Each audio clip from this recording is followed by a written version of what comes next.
विकास Kumar.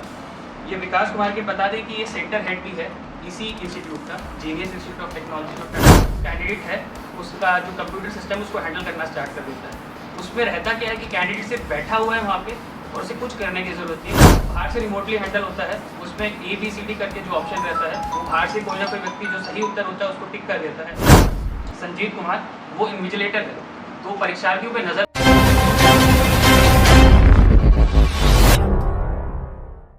Technology है जो कि टाटी सिलवई थाना क्षेत्र अंतर्गत है। वहाँ पर एक परीक्षा आयोजित की गई थी जिसका SSC से संबंध है। SSC GD कांस्टेबल CAPF की एक परीक्षा होती है, वो आयोजित की गई थी। और उसी समय वहाँ पर एक FSO ऑफिसर रहते हैं SSC के, जिन्हें फ्लाइंग सर्विलांस ऑफिसर कहा जाता है, वो वहाँ पर मौजूद थे। जब उन्होंने देखा कि एक परीक्षार्थी जिसका नाम मृत्युंजय कुमार यादव है वह वहाँ पर है और उसके साथ में एक इन्विजिलेटर था जिसका नाम था संजीत कुमार। जब वहाँ पर वो देखे कि जो संजीत कुमार इन्विजिलेटर है वो एक प्रकार की टैंपरिंग करने का प्रयास कर रहा है, जो कि मृत्युंजय जो है, जो उनका कंप्यूटर डेस्कटॉप है, उसमें प्रयास किया कि उसे रीस्टार्ट करने का प्रयास किया गया। तो क्योंकि मामला काफ़ी गंभीर था तो इसी को देखते हुए अररिया पुलिस अधीक्षक महोदय द्वारा एक SIT टीम का गठन किया गया, जिसका नेतृत्व अमर कुमार पांडे कर रहे थे। और उसमें टाटी सिलवई थाना प्रभारी मौजूद थे और टाटी सिलवई थाना के बाकी पुलिसकर्मी भी शामिल थे। जब ये टीम वहाँ पर पहुँची और उसके साथ में साइबर थाना और I4C जो कि एक साइबर एक्सपर्ट के तौर पे जाना जाता है, उसके साथ भी हम लोगों ने समन्वय स्थापित किया। जब ये सब लोग वहाँ पर पहुँचे तो देखे कि वहाँ पर टैंपरिंग करने का प्रयास किया गया है। जिस कंप्यूटर पे परीक्षा को देना था वहाँ पर उसे टैंपर करके उसे रीस्टार्ट करने का प्रयास किया गया था। तो इसी को मद्देनज़र रखते हुए सबसे पहले मृत्युंजय कुमार यादव को हिरासत में लिया गया और दूसरा संजीत कुमार जो कि वहाँ पे इन्विजिलेटर का काम करते हैं, उन्हें हिरासत में लिया गया। और हिरासत के दौरान उनसे जब पूछताछ की गई तो उनके द्वारा बताया गया, जो मृत्युंजय कुमार यादव हैं, इन्होंने बताया कि तकरीबन 20 या 25 दिन पहले ये इंस्टाग्राम से एक व्यक्ति के संपर्क में आए थे और उस व्यक्ति ने इनसे कहा था कि 6 लाख रुपये के बदले तुम्हें इस परीक्षा में हम पास करवा देंगे और तुम्हें उसी के लिए रांची जाना होगा। रांची में जाने के बाद मेरा एक व्यक्ति है जो कि मेरे एग्ज़ाम सेंटर के आसपास ही रहता है, जिसका नाम है विकास कुमार। ये विकास कुमार के बता दें कि ये सेंटर हेड भी है इसी इंस्टीट्यूट का, जीनियस इंस्टीट्यूट ऑफ टेक्नोलॉजी जो टाटी सिलवई में है। और इसके साथ में एक और व्यक्ति है मुन्ना राज जो कि IT हेड है। तो ये टोटल 4 लोग हैं जिनकी गिरफ्तारी हम लोगों ने करी है और किसी न किसी रूप में ये लोग पेपर को किसी एस्पेक्ट में रिमोटली हैंडल कराने में सक्षम थे। इसमें जो मॉडस ऑपरेंडी है, जो अभी तक जितने भी तकनीकी और फिजिकल एविडेंसेस हैं जिनको एग्जामिन करके हम अभी तक पहुंच पाए हैं, और इसमें जो I4C है उसने भी बहुत महत्वपूर्ण भूमिका निभाई है।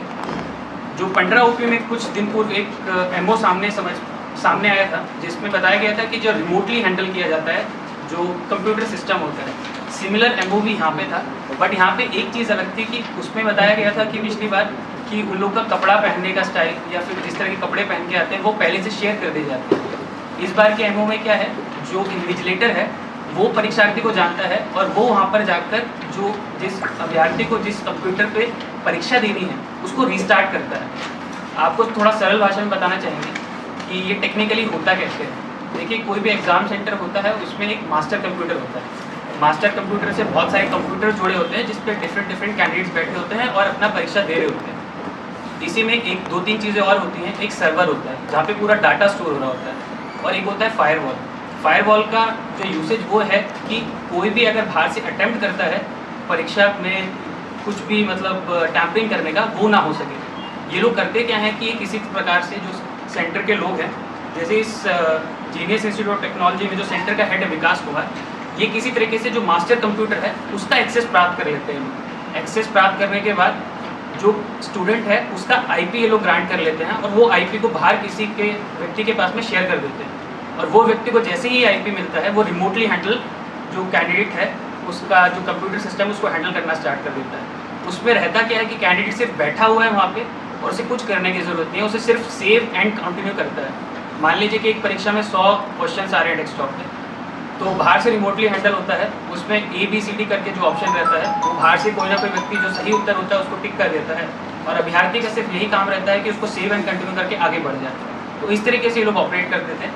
और जनरली जितने भी हम लोगों ने तकरीबन पिछले माह में 3 या 4 केसेस हम लोगों ने किए हैं, उसमें हमेशा सेंटर हेड जो रहता था वो भाग जाता था। इस बार भी उसने भागने का प्रयास किया था। जो विकास कुमार है ये नालंदा का रहने वाला है और इस बार भी इसने भागने का प्रयास किया, परंतु डीएसपी अमर कुमार पांडे और उनकी पूरी टीम ने उसे हम लोग ने पहले ही दबोचा रांची छोड़ने से पहले ही। इस प्रकार इसमें टोटल 4 लोग ने गिरफ्तारी की है।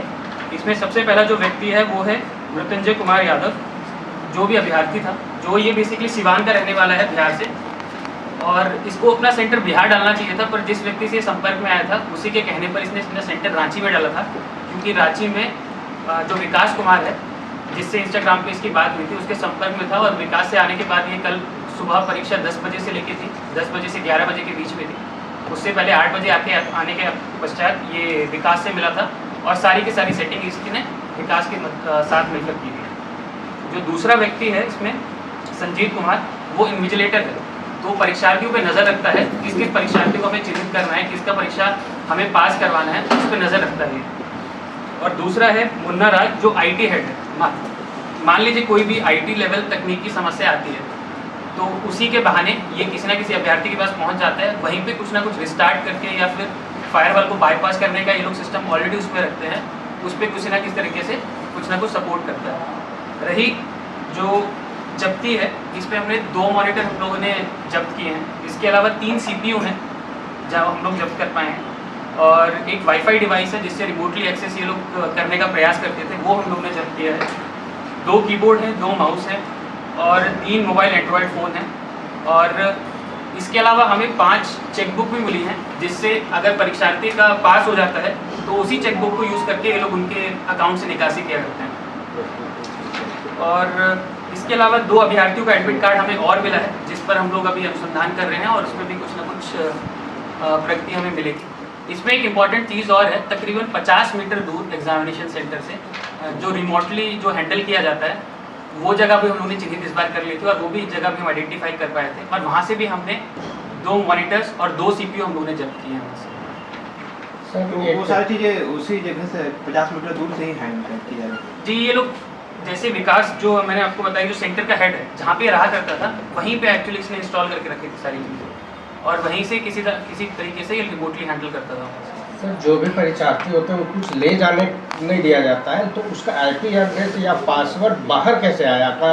वहाँ पे जो गार्ड में थे या रिगार्डिंग में थे, कहीं उनके द्वारा तो बाहर नहीं भेजा गया? नहीं, देखिए ये अनुसंधान का विषय भी है, और जैसे आप बिल्कुल सही बात कह रहे हैं कि जो IP है वो IP तो एक स्टूडेंट को मिला जाता है, और वो बाहर कैसे आया, तो उसमें जैसे मैंने आपको बताया कि ये लोग पूरा सिस्टम की तरह काम करते हैं। जैसे मान लीजिए कि ये IT हेड है, सेंटर हेड है, तो हर कोई फर्स्ट फ्लोर पे रहेगा, ग्राउंड फ्लोर पे रहेगा, सेकंड फ्लोर पे रहेगा, और किसी ना किसी माध्यम से मान लीजिए कि चाय पीने के बहाने ही बाहर चले गए, और वहाँ पे IP को नोट डाउन कर लेते हैं, बाहर जाके जहाँ से रिमोटली हैंडल करना है वहाँ पे IP को शेयर कर दिए जाते हैं लोग के द्वारा। इस तरीके से लोग पूरा परीक्षा में क्या कहते हैं आयोजित करते हैं। सर, दूसरा वाला ऐसा हो रहा है, इसका कोई गिरोह है क्या सर? देखिए, जितना हम लोग अभी देख पाए हैं, ऐसा कुछ डायरेक्टली गिरोह तो नहीं है, बट जिसमें इम्पॉर्टेंट जो भूमिका रहती है वो सेंटर हेड की बहुत इंपॉर्टेंट भूमिका है।